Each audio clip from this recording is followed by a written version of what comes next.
Ce lundi 14 février 2022, à l'hôtel Nobila Airport Cotonou, s'est tenu l'atelier régional de la mise en place du mécanisme de suivi, évaluation et de capitalisation des projets subventionnés et des plateformes du paysage monovoltaïque. L'objectif de cet atelier de 5 jours est la mise en place effective d'un mécanisme de suivi, évaluation et capitalisation des projets subventionnés par les bénéficiaires et les plateformes nationales du monovoltaïque. En fait, en février 2021, nous avons mis en place les plateformes au niveau pays. Nous avions profité de la journée des zones humides, donc le 2 février au Togo, nous avons mis en place la plateforme nationale. Le 4 février au Bénin, nous avons mis la plateforme nationale du Bénin. Cette formation que nous commençons aujourd'hui a été une demande forte des membres des plateformes pour les outiller en suivi, évaluation et en capitalisation.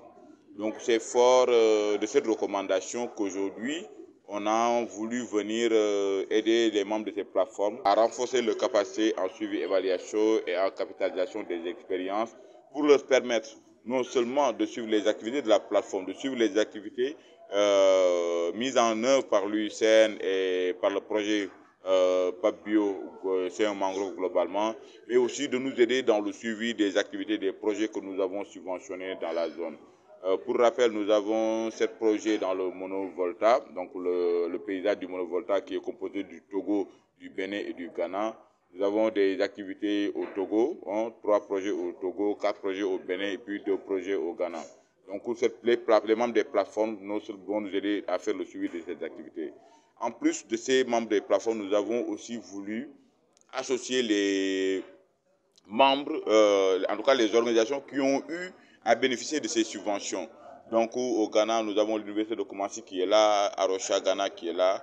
Au Togo, nous avons la mairie d'Anéo avec la fondation Akerebrou qui a un projet de mise en place d'une AMP qui est là.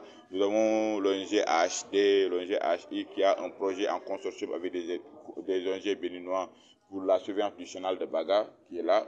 Au Bénin, nous avons Sénagref en consortium avec EcoBénin.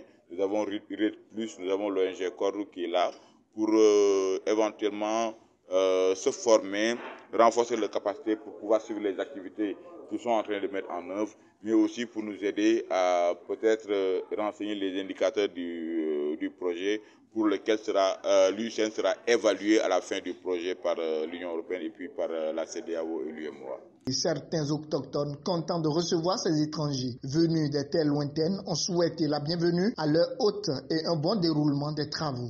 C'est un réel plaisir pour nous que ce processus est en train de faire son petit bonhomme de chemin. Parce que je me souviens dès le début quand on a commencé avec le projet PAPBio Mangrove, où il a été question de mettre en place des plateformes qui vont essayer quand même d'assurer un peu le relais plus ou moins, d'être l'œil de l'UICN au niveau de ce projet-là. Les discussions ont évolué et nous avions, presque toutes les plateformes ont été unanimes pour que cette formation ait lieu et qu'on ait des outils nécessaires pour accompagner ces porteurs de projets.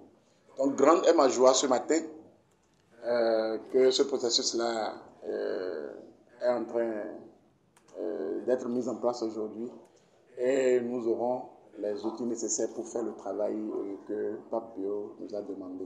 Cet atelier de 5 jours sera riche en modules de sections pour permettre à tous les participants de s'imprégner du projet. Les formateurs souhaitent qu'après cet atelier, que les participants soient assez outillés pour permettre d'atteindre le résultat attendu. Nous allons beaucoup échanger, beaucoup partager pour permettre la collecte de données, permettre le suivi de nos projets à travers nos indicateurs, relire peut-être nos indicateurs, peut-être que ça a été mal, c'est pas stress smart, etc.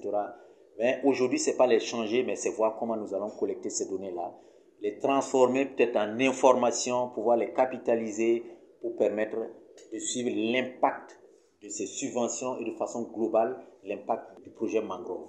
Donc, je ne vais pas terminer sans remercier le bailleur, l'Union européenne, bien sûr, aussi la CEDEAO, l'UEMOA qui sont les partenaires techniques et d'autres partenaires avec qui également nous travaillons comme Wetland International, le collectif 5 Delta, etc. Pendant 5 jours, les réflexions seront axées pour apporter plus d'innovation. Une nouvelle ère pour les plateformes du paysage monovoltaïque.